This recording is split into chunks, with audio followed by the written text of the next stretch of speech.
Please welcome the panel on Capital Markets 2025, Shaping and Scaling the Future, moderated by Shonali Basak, Global Finance Correspondent at Bloomberg. Of you who are confused, please welcome to the AI in Investment panel, moderated by David Steinberg, not Colleen, but I'm sure she's wonderful. Just to sort of launch in, we have 300 panels this week at the Milken Global Institute. Only 299 of them will handle AI. So we appreciate you guys being here. This is day 2 of 5 for 2 of 3 for some, and 5 of 8 for others. So we're almost halfway through. We have an amazing panel here today to talk about this. But when you think about technology through history, starting with, I won't go back as far as fire, even though my kids think I was around when it started, but the Gutenberg printing press, to the telegraph, to the telephone, to the computer, to the internet, in all cases, this is really not starting well. In all cases, we believed that technology would change employment for the worse. We believed that everything would change, jobs would be destroyed, and in every case, technology has empowered us, emboldened us, and taken us to the next level. If somebody's actually working here, could we fix the fact that there's a speaker behind me? Okay, thank you. So there's very little that's going to be more affected than asset management. Wonderful. So we have an incredible panel here today. And I'm going to start with Jody. Jody, one of the biggest questions for anything as organizations, whether they're investors, they're enterprises, wherever they are, the big question is, do they build their own technology or do they buy it, outsource, partner? What are your thoughts on that? Well, first I'll start with yes, yes, and yes. That there isn't a single answer to that question. And I mean, there's 2 ways to think about it, right? Let's very, very briefly talk about the foundational models. We are not building our own foundation models. We don't plan to build our own foundation models. We think that is best left to the companies that have proven their expertise. So let's talk about AI solutions. Starting at the top, what we really try to do first is sweat the assets of our most strategic technology partners, where we have deep and meaningful relationships, sweat those assets. A perfect example is we work with AWS in our call centers. So we're looking at what do they offer in terms of AI solutions. The second is then we think it's really important in this space to at least experiment with startups and scale-ups across a number of areas. And the one that we're most focused on there would be AI assurance. I think there's some amazing things coming out in the AI assurance space. After that, we're building solutions in some cases that are temporary, because this space is just moving way too fast to we're not making decisions that are going to last 5 years right now. The decisions we made last year, we're already refactoring. So we have made an explicit statement that we will build some things on a temporary basis until the market matures. And then for those very strategic things, we are building ourselves. And the best example of that would be our AI research assistant. We believe that that is something that we should be building using foundational models that exist, but really making it very specific to our teams, our portfolios, and the way we do business. Dennis, any thoughts on that one? I think I in some ways agree that everybody is investing so significantly in AI, and everybody is learning, innovating at the same time, right? So at this stage, it's best to build, buy, partner, and really leverage the power of the ecosystem of AI that has been created. Nobody has figured out all the answers, and in a large enterprise, it's always going to be a best of breed of different options that can get you to the right outcomes. The focus has to be on the outcomes more than on the inputs. And Greg, obviously you're working across all technology clients at BCG, right? What are you seeing and what are you guys recommending? Overall, I agree with the sentiment that you need to do all of the above. I think you need to be selective in terms of where you choose to build. It's tempting to try and build everything right now because you look at the landscape of AI applications and tools, and they're somewhat lacking, right? We really haven't seen the application development in AI is lagging the model development, as one would expect it to.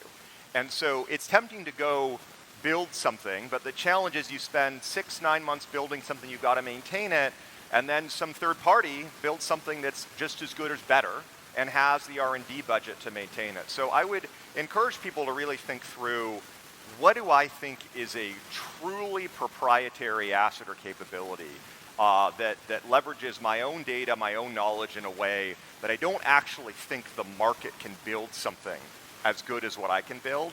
Focus your build up or it's there, and in some cases you're just going to need to trial and wait for the right to buy to show up. And DJ, I assume you're on a ton of boards. You guys have one of the best portfolios out there, not just from a asset allocation investment perspective. When you look at your portfolio companies, I'm sure you're all talking about buy, build. Where do you guys come down? Yeah, David, mostly we're buying. If you look at the big four tech companies, they're spending $300 billion a year, and you just can't compete with that. I'd say the only time we would think about building is if you look at the venture landscape today, and Jim's obviously going to talk about that, and is much more esteemed in that category than we are, but it's going to be 9 out of 10 AI companies are not going to work out. And at some point, some of those companies may be nice add-on candidates for our portfolio companies, but that day of reckoning really hasn't happened yet. So I think you need a little bit of time before you start buying things that are really tuck-ons to existing portfolio companies. And Jim? Well, first of all, thank you, David. It's always a pleasure. And thank you to the Milken team. Moments for reflection are unfortunately too rare.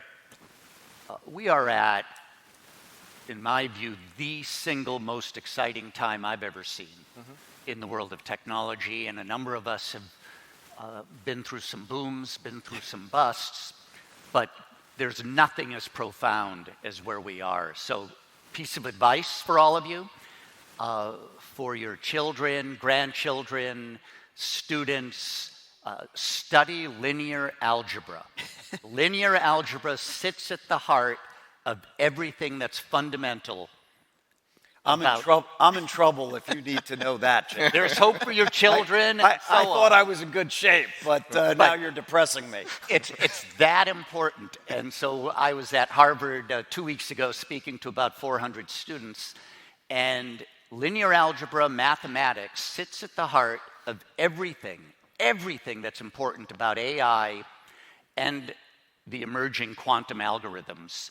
So when I'm advising asset managers, large boards, we're going through portfolio construction, if we don't have 7 to 10 true, brilliant mathematicians as part of the team that's developing the algorithms to develop alpha, you name it, within money management and asset management, we will be left behind. And Jim, when you think about it in this context as it relates to should companies buy their software or build their own software, how do you think about that? Obviously, from seed round investor in Facebook to on the board of Blackstone, but when you think about buy versus build? It's both, and that's the beauty of it right now. There are AI technologies where you can license. Many are open source. Again, if you have the right team, and that is very difficult to go get, but they're hireable, and mathematicians are less expensive than electrical engineers and computer scientists and physicists. Build your own, and there are companies building completely new fintech and health tech companies where they don't believe existing infrastructure matters. There will be some knock it out of the park opportunities. But again, having experienced the internet era from Walmart's perspective, we bought, we built, we're number 2, but we made great progress over the last decade with that combination of building, buying, and being very strategic about some really key hires. Amazing. Dennis, you have a great SOC game. I just want to start with that.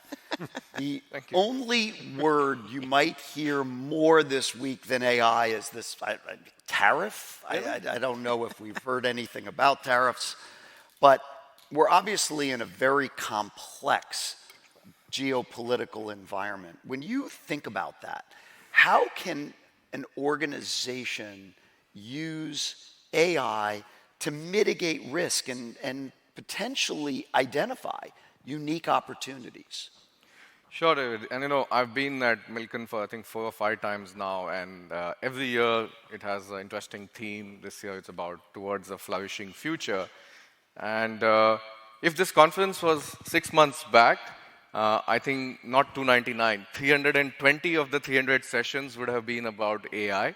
And AI would have been the #1 topic. But we do see, in the discussions in the last couple of days, economic uncertainty, tariff is probably #1. Private credit is probably #2, and AI is probably #3.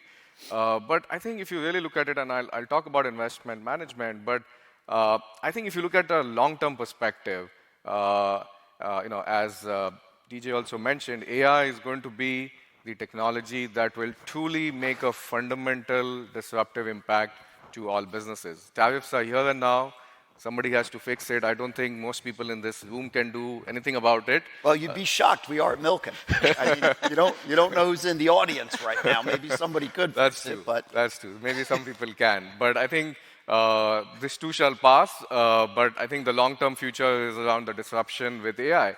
And I also think, if you look at some of the previous similar challenging environments, right, whether it was the 2008 crisis or the pandemic in 2000, technology was a catalyst, an enabler to really drive the transformation, right? During the pandemic, everybody said, right, more transformation happened in a year than what would have taken typically 10 years. And we really think that, maybe AI is going to be that disruptive force which can help, be the transformation agent in the current uncertain times and really, shape the future.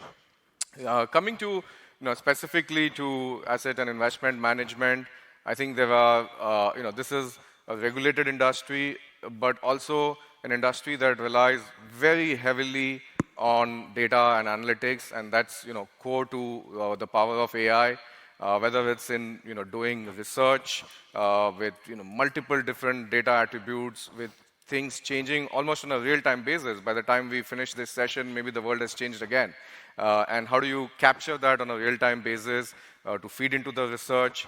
How do you do, portfolio management, scenario modeling, etc., at a much faster pace with a lot more data than what you would have ever thought of? I think those are the things that can really these are things happening today, but can be elevated and enhanced with AI.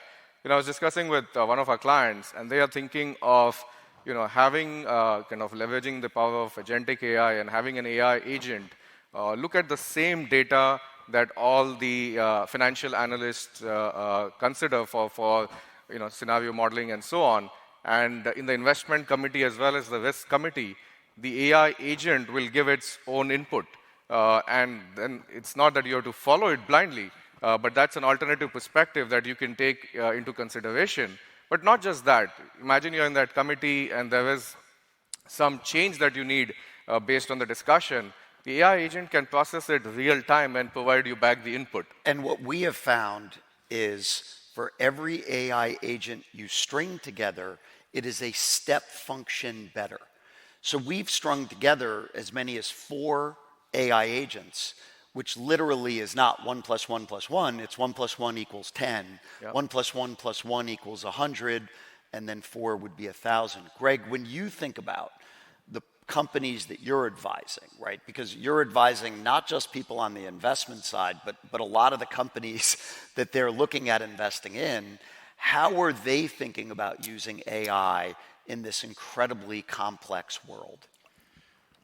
Well, a lot of them are trying to figure it out, is the short answer. And if I think about particularly the future of private equity and where I think a lot of the value sits, it's going to sit with AI, it's actually going to be in helping the portfolio companies figure out where AI is used to create create value. Because particularly when you go into kind of more mid-sized companies, every management team knows they need an AI strategy. Like every software company knows they need to be building agents. Every consumer company knows they need to be using AI to deliver the customer experience. But many of them, they're overwhelmed, they're lost, they maybe don't have resources to do very heavy builds. And I think this is where a big component of the future of the private equity industry sits. You know, we've had years where PE portfolio operations teams have helped with things like, you know, offshoring, cost management, et cetera. This, in my mind, is the new job of PE operations teams, is to help these management teams figure out, here's where we can take out cost, here's where we can drive revenue, here's where we can transform our value proposition to our customers. And by the way, this is an area that's a profound waste of time. DJ? Yeah, by the way, you complimented Dennis's sock game, but you didn't compliment Jim and my shoe game. You know, I just want to be clear. You know Jim is from Texas. You're from San Francisco, just looking at your feet. But I was going to get to that, DJ. It's just early. I've got another 43 minutes before I get to Miller time here. Well, so apropos of a lot of what Greg was saying, so I totally agree with Jim that I think this is a meta wave, just like the internet was, just like mobile was. But with all meta waves, there's kind of fits and starts. If you look at 0 to 15 years, it's all up and to the right, but along the way, there's a lot of zig. And so we think of it 4 ways. Number one is, to quote the famous Harvard professor Clayton Christensen curve, is the technology we're investing in, or the company we're investing in, or the portfolio company, is it going to get dislocated? So that's the first question we ask. If it is, you will either not invest in that. And the same for public companies, right? It's the same for public companies. Yep. That's the number one question is, how bad is bad? Is this technology going to get eviscerated? So you either will pass on that investment, or if you already have an investment, what do we do to change that? Number two is, whether it's reality or hype, will it impact the terminal multiple of this company when we try to sell it? If you're I run a private equity firm, and at some point we have to sell the company, whether it's in 3, 4, 5 years. So even if there's a perception that terminal multiple is going to get eviscerated, you need to do something to fix that. Number three is what I call a little bit along the line of what Greg was saying, which is, how can we improve operations? Can we convert outside sales, which is expensive, to intern sales? Can we improve customer service? Can we improve marketing? You know, Jim talked about the 7 great mathematicians. I was an electrical engineer, computer science major at Berkeley, and what you realize is 1 great engineer is worth 10 good engineers. And that's what AI is going to be able to do, is take yeah. And Google totally remunerates that, right? You might have a staff engineer making $1 million a year sitting next to 3 engineers that make 10% of that. Absolutely. And the last piece is actually increasing productivity. I think that's where all the talk in Wall Street is, but 1, 2, and 3 actually are more important for us in terms of figuring out how bad is bad versus how good is good, which is what Wall Street focuses on. Because risk mitigation becomes more important in this type of a windstorm with everything changing. Yeah, correct. I want to build on that. I think your first point is really critical in terms of understanding what companies are going to be dislocated. And I'm not going to name names, but I continue to be surprised by how many investors aren't really thinking about that. You know, when we get, you know, questions for due diligence, for some investors, they look a lot like the questions they were asking 2 or 3 years ago. And it strikes me that there's still a very, very meaningful need for re-education or upskilling of the investor community, you know, down to the most junior. Every investor will tell you they're focused on AI, they're thinking about AI, they're AI forward. But you got to get down deep into the organization. Are they really running investments committees and looking at assets in the same way today than they were a couple years ago? Or there's a 5-minute discussion in AI? It's not going to cut it. Jim? I think, again, the theme, as I reflect on where we are, the outstanding talent is out there, but it is in a more limited quantity than I've ever seen, whether it was the internet, mobile, social networking. There are 100 to 200 people worldwide who I would give an A+ to. And by the way, that's down. When we were in France a few months ago, you said 2,500 to 3,000. It's down. I'm trying to hire them. I was going to say, literally. And by the way, when you said there are only 2,500 to 3,000 people on this planet who can truly architect a model from the ground up, I was dumbfounded it was that small, and now you've lowered it by 90%. It's extraordinarily challenging. And so, again, most of us in the investment business, to generate phenomenal returns, we need skills, we need intuition, we need judgment, we need data, and humility. We were talking earlier how important luck is. Every morning, before I'm doing portfolio construction and analysis. Because that's what you do every morning? Every morning. Exactly. The question I ask first, is this a lucky time to be investing in deep tech? So every day, whether it's Grok or OpenAI, Gemini, on, compare the answers. But I'll give you one example. If there are any investors out there in the world of healthcare, there's an AI company that we backed 2.5 years ago called Open Evidence, and the concept's so simple. Pull together, through the use of very sophisticated AI, all of the medical journal information in the world and be able to surface that to doctors at the point of care so that they can make actionable decisions in the hospitals. We all know there are about 10 well-known medical journals, but there are thousands and thousands that might matter for a thoracic surgeon. As an investor in healthcare and medicine, I'm using exactly that product and set of technologies as a first step and final step in every new investment decision touched by healthcare and medicine. And I'm seeing that in finance as well, other large verticals. And so it does take a completely different mindset. But what's exciting is, again, the tools that are surfaced, where if we, from a human judgment standpoint, know when to trust and develop intuition about when not to trust the AI, those are some of the factors which will lead to outsized returns. Jody, I'm going to go to you for tariffs. Yeah, well, I have a story on tariffs that I'll come back to, but I just wanted to pick up on the education point because I agree, investors need to be educated, but I think the executives of companies need to be educated as well. There's actually more risk associated with executives believing they understand what this is and it's wrong than saying, I don't understand what this is. Well, that's nothing new, unfortunately. It just seems to be even greater. I'm Canadian, by the way, and I usually fly on Air Canada. And you actually came to the United States. Yeah, I'm leaving right after this. No, I'm just kidding. And there's a magazine, or there used to be a magazine on Air Canada called En Route. And I say most executives have learned everything they know about AI from En Route. And it's a problem because the decisions that are being made, the way that investment dollars are being made is based on, it would be okay if it was based on a lack of information, but it's based on a misunderstanding of what's happening and where things are going. And I think if we're only building AI to kind of help and allow people to ask and get answers to questions, then we're missing a huge amount of opportunity.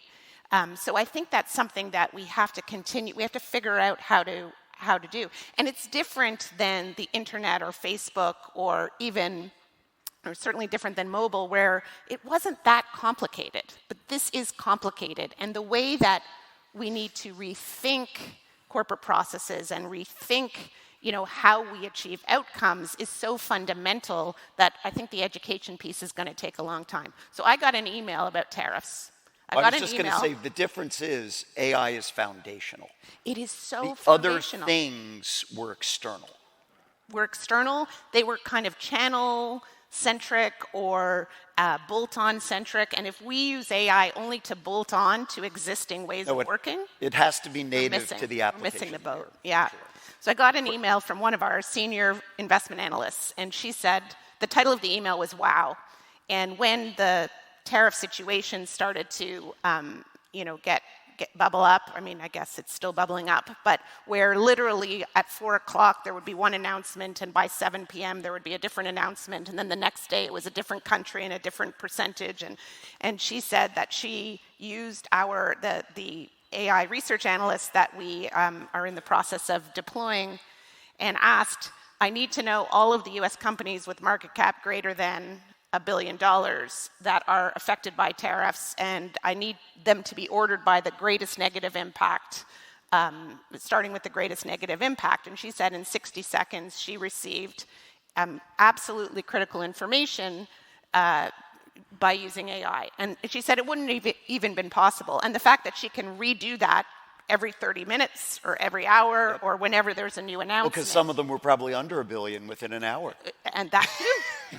And so that's fundamental. And I worry when we concentrate too much on individual processes of today versus saying what could we do that what could we do tomorrow we can't do today. Very quickly. No, I think the main thing is, people confuse between consumer AI and enterprise AI, right? Enterprise AI is very different, especially in a regulated industry like financial services. Yeah. But AI does have a model of how tariff, trade, taxes, and regulations can all work together. We just have to send it somewhere. That was on the lighter note. Greg, I'm going to jump to your next question, and it's actually from the audience, because I think it's in parallel with one of the questions we were thinking about. That you'd made a point that Wall Street firms are not using AI today in their investment committee process. What does it look like for an investment committee to use AI in their investment decision-making process? Yeah, and I want to draw a really important distinction here, because there's using AI in diligence, using AI to digest all the information. And I want to be clear, I don't mean all Wall Street firms. I mean some of them, and I'm not going to name which ones. But there's using AI to digest all the data in a data room, or using AI to run customer interviews. And those tools are evolving quickly, and they'll make your team move faster, and they're valuable and get you to better insight. And I see a lot of that. I see a lot of using AI and driving data to make signal, to read signal. But what I'm really talking about is what DJ had teed up is the way that AI is going to drive existential transformation in a broad range of industries, and how to think about the second and third order implications of that. Now, for a lot of companies, this means both risk and opportunity. And so part of this is how you build conviction around an AI-first thesis on a company, and how you think that company is going to perform well, and why you think that company is more likely to achieve opportunity than risk. But you mentioned the consumer, the consumer side of AI. I don't see enough people talking about the second-order implications of the idea of a world where everyone has a personal AI assistant in their pocket that they interact with day to day. What does this mean for e-commerce? What does this mean for ordering? What does this mean for DoorDash?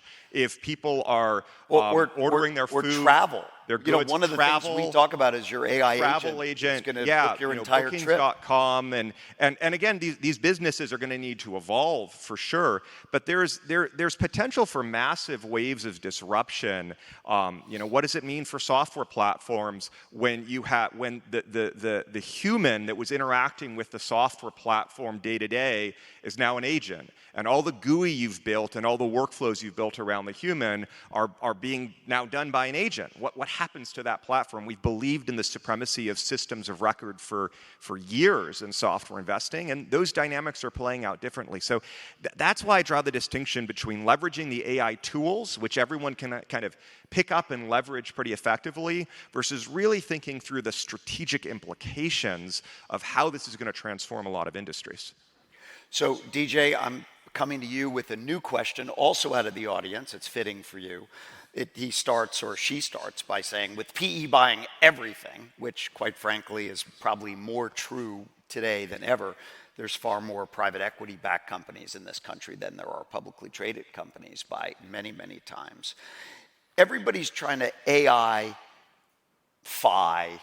everything. Is it going to get worse before it gets better? Or how is that going to develop as organizations begin to play around with AI? And Jim, considering you're on the board of Blackstone, I'm going to come to you for that one next.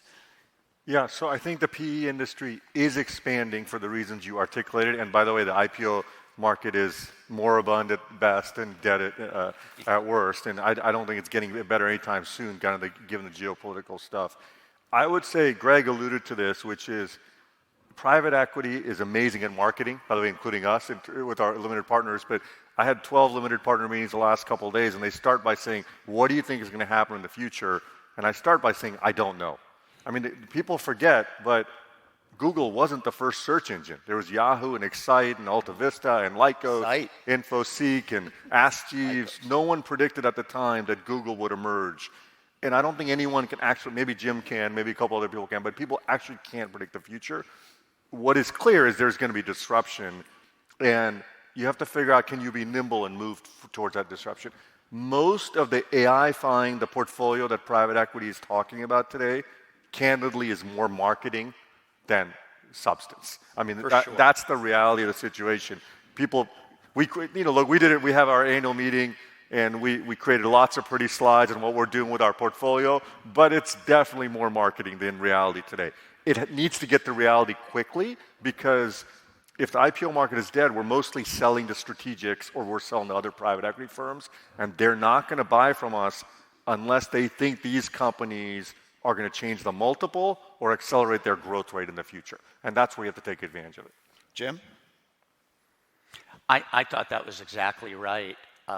So only what I would add, whether it's large alternative investment management firms like Blackstone, there's a phenomenal long-term technical team that has built out infrastructure. We have two leaders, Steve Schwartzman and John Black, who are breathlessly good at understanding transformation and AI. Steve, in fact, is one of the largest donors to universities around the world when it comes to AI, whether it's in England or the United States, the MIT Center. There has to be new talent, not only at the private equity firm, and whether it's credit and other parts of the business that is integrated in, that needs to report to the most senior levels of the organization and partner with existing IT leadership. That's a tough balance, because these rock star 30-year-olds out of Stanford and MIT want to move like crazy, they want to break things, but you need some of that given how perilous this road is if you want to stay on the leading edge. At the same time, there need to be the people who understand, here's what we need to do day in and day out, for instance, to create the single best security infrastructure possible. And now you throw in underlying quantum algorithms and technology, and again, we're at a point in time where we can all debate when quantum computers will become important. My personal view is 7 to 10 years from now. So you think 7 to 10 years for Q-Day? On the computer. But if you're not running inside your asset management firm or private equity firm quantum algorithms to address security, where in many cases those security protocols are 20 years old, there will be bad guys who hack the system. So quantum is here, but in very specialized 3-letter agency applications, as well as if we just take very specific applications around security.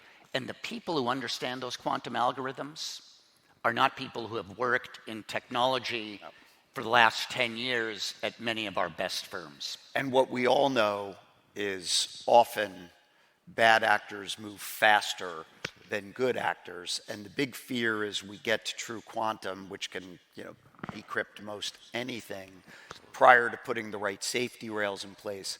Dennis, There's just one other thing I want to add to Jim's point, which is one huge advantage private equity has versus public companies is there's typically 1 or 2 owners. And when you have 1 or 2 owners, take a longer outlook. You can make you have a longer outlook in terms of 5, 10 years, but also for near-term existential risk, you can act quickly. which public companies cannot, or if you have a... Well, there is an exception. Public companies that have a founder that can be a controller. Yes, that's a difference, but if you have a diffuse government structure or lots of board members, it's hard to make decisions.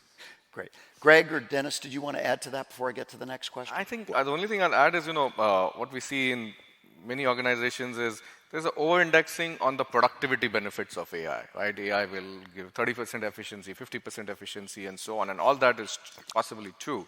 But there are many other benefits as well, from a growth perspective, from a compliance perspective, and I think you need to look at the overall impact of AI. Greg, briefly, do you want to add to this? You're good. Yeah, well, there's a lot of really good points that have been made, and I go back to kind of the point Jim made, which is around the importance of talent and getting the right talent within your organization.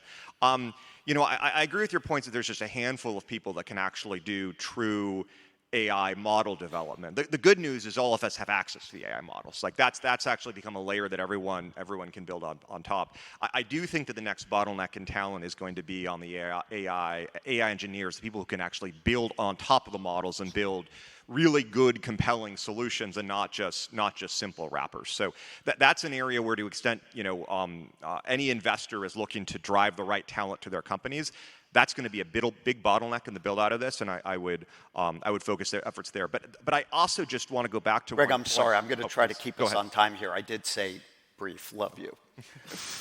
Jim, I'm going to actually bring us back to the topic we're supposed to be talking about. Before you put your cowboy boots on in the morning, and after you decide it's a lucky day, you are focusing on portfolio construction and how to generate alpha.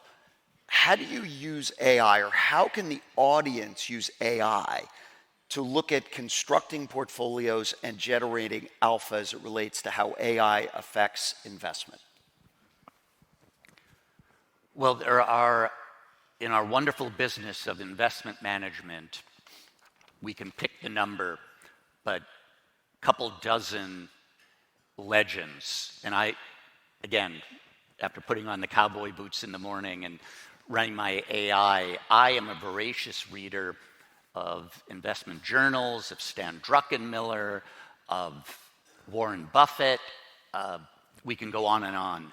And what we try to do at Briar Capital is, again, with some brilliant AI individuals, pair them with investors who have a long history of writing, who in some cases we meet with.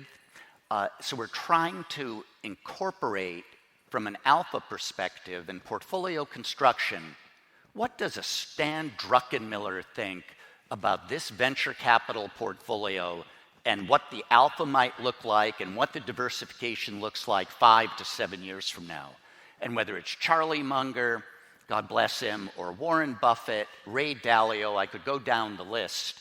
And so we're incorporating the nexus of so much of what they've written about historically and speak about in real time, and incorporate that in to then how do we think on an ongoing basis every week, what is an appropriate level of portfolio construction given both microeconomic and macroeconomic risks.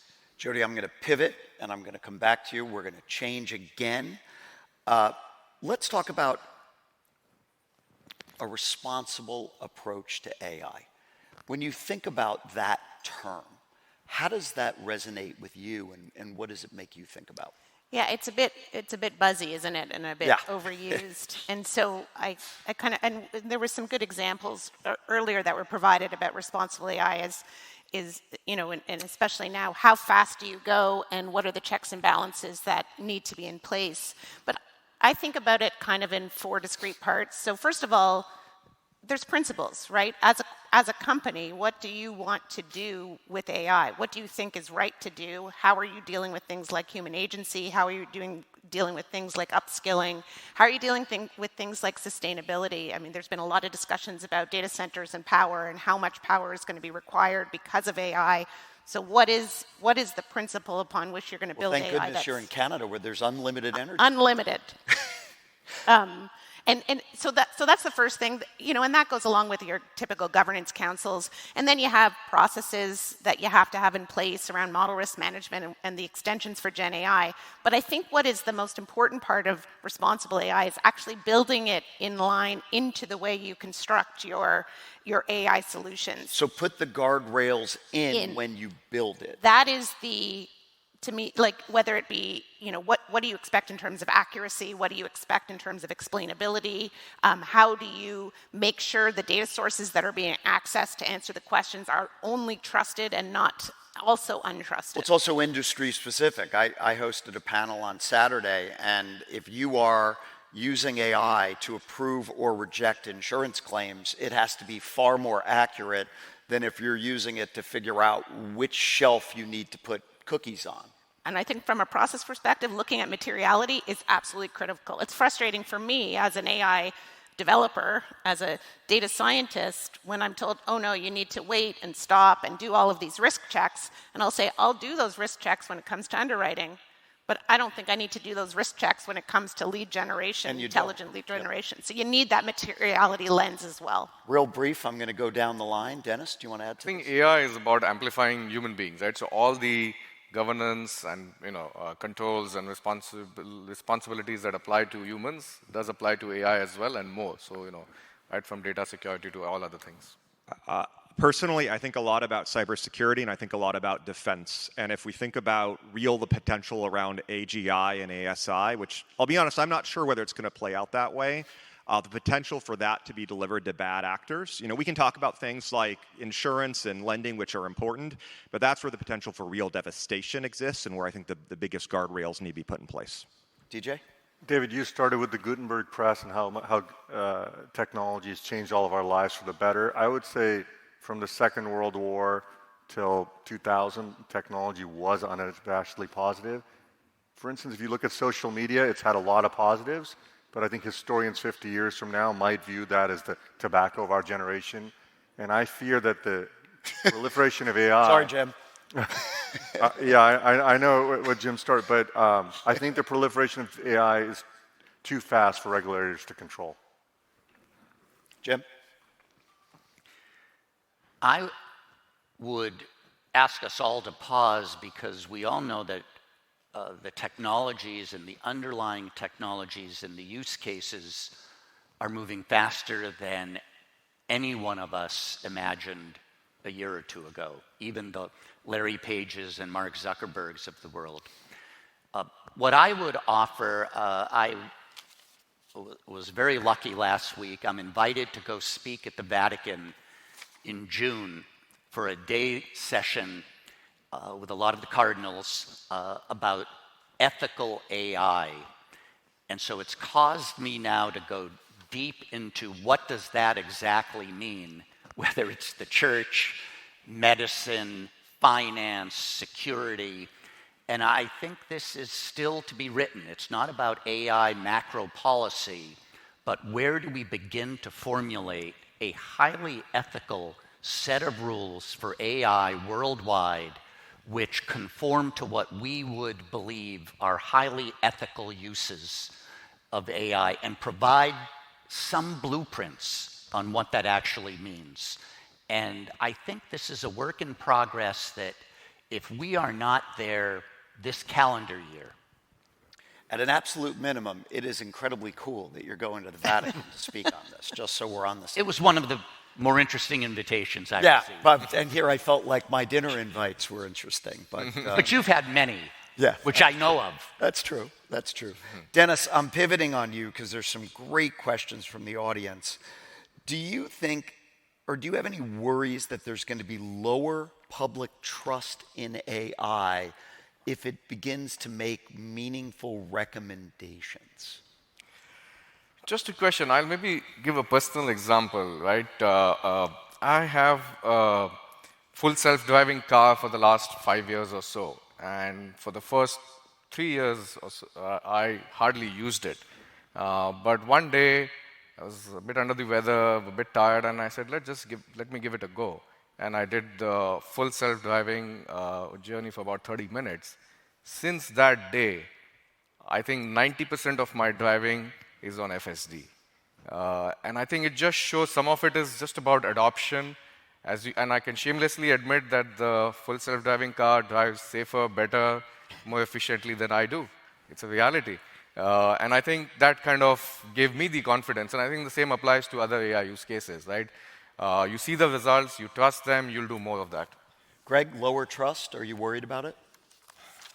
I mean, well, I guess what I'm really worried about on the trust point is around misinformation, right? And AI being used as a tool. And again, I go back to I'm a big believer in AI. I'm a big bull, but there are nefarious applications here when it comes to misinformation, manipulation, etc.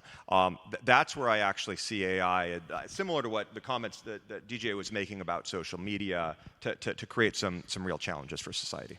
DJ?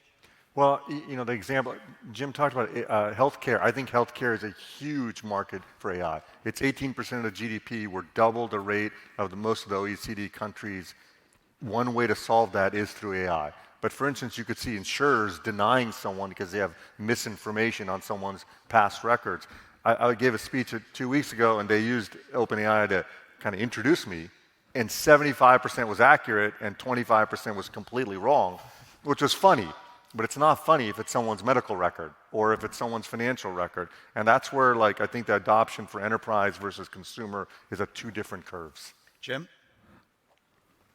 Excellent points. What I would add, being an optimist, Michael Dell has often told me, you have to be an optimist if you're a venture capitalist. Or an entrepreneur. Or an entrepreneur. He sold us 3 companies. Fair I guess point. he stopped optimism there. There you go. If we take patients and healthcare, how many of us would dearly love to be able on our phones to have our medical records or the medical records of our loved ones and not have to worry about hospital to hospital, within hospitals, maybe the cancer center doesn't share the data with cardiology, nor with the general practitioner who's 5 miles from the hospital. This will happen. It will happen slowly because we all know there are silos and bureaucracies, but there is no reason in the world today, technically, why we can't be carrying our loved ones and our own medical records before a visit, use AI to understand how our health is, what symptoms might be. But do you think there'll be people who don't trust the AI with their health records? I mean, that's really the heart of this question. For sure. There will be some. And part of it will be generational. But just the first step of using the AI to ensure that we control 90% plus of our health records, and again, our parents and our loved ones, that is part of the promise of AI.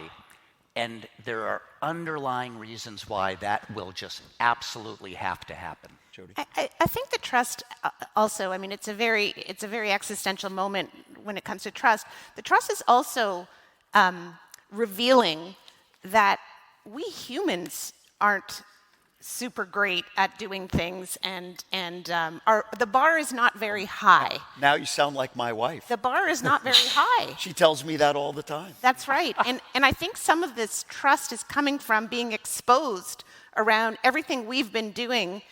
The analogy is a check, right? For some reason, we thought for many, many years it was very secure to write a check, and the signature that I wrote on the check is enough to guarantee that it's accurate. And then we got to different forms of electronic payments, and everybody's like, whoa, we need to stop here. Electronic payments are not safe. I mean, we're kind of at that again. We think that we humans make no errors, everything we do is logical and reasonable, and then when we ask the same of AI, the bar is much higher, and we have to figure that out. We have to reconcile that. And I'll tell you a crazy story. My general counsel yesterday got a WhatsApp from somebody pretending to be an important board member on our board, asking if a question that had been asked on our earnings call recently was true. And he was a little, because we don't get a lot of WhatsApp in America, right? So it's sort of, he was like, huh? And then a voice message came through with his exact voice. Yeah. Yeah. This was yesterday. Wow. Now, fortunately, my general counsel emailed the board member, and the guy was like, that's not me. But guardrails, trust, and this is going to be something that really evolves in the years to come. Greg, I have another question from the audience, which I think is great. And then, well, we've been asking Q&A all the way through. And then I'm going to finish by asking every panelist a practical AI tool that you use personally on a regular basis that the audience can take home with them as a tool they could use, whether it's part of what you do or it's something external. But Greg, I'm gonna start with this question. Do you think companies, this will be really good for everybody, do you think, and brief, do you think companies will be valued differently whether they develop their own algorithms or they're using third parties? So I think that this, I know you asked for brief. It depends a great deal on the industry that you operate in. So I'll just talk a little bit around software.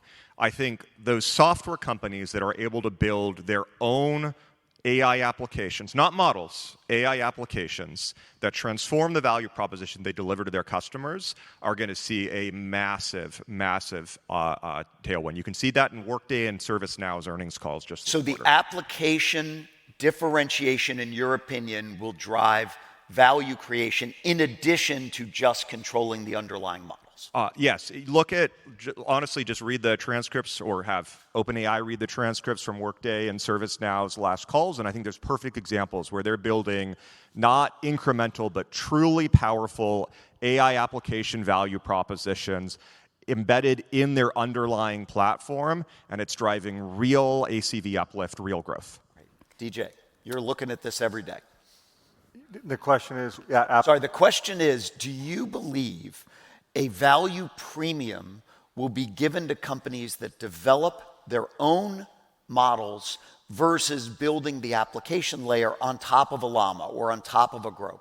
No, I don't think there will be a value premium if you build it internally. I think it's... There's only 4 or 5 of them, right? Yeah, I think it's just a matter of, ultimately what matters is your revenue growth and your earnings and the patina of continued revenue growth or acceleration. And so how you get it doesn't matter. It's great. Thank you. Jim? The answer is no. I would also say, for all of us, look very, very, very carefully at what we believe our data might look like. And I would say that 9 times out of 10 people overrate the quality of their data or the actionability of their data. So be very, very careful, but very thoughtful, because for sure, if we don't own very proprietary information, we're not going to have a very good business, no matter what industry you're in. And let me just say one other thing on the data. Brief. Again, part of what AI is doing is capturing real-time data, whether it's in an emergency room or elsewhere or on a trading floor that didn't exist a year or 2 ago.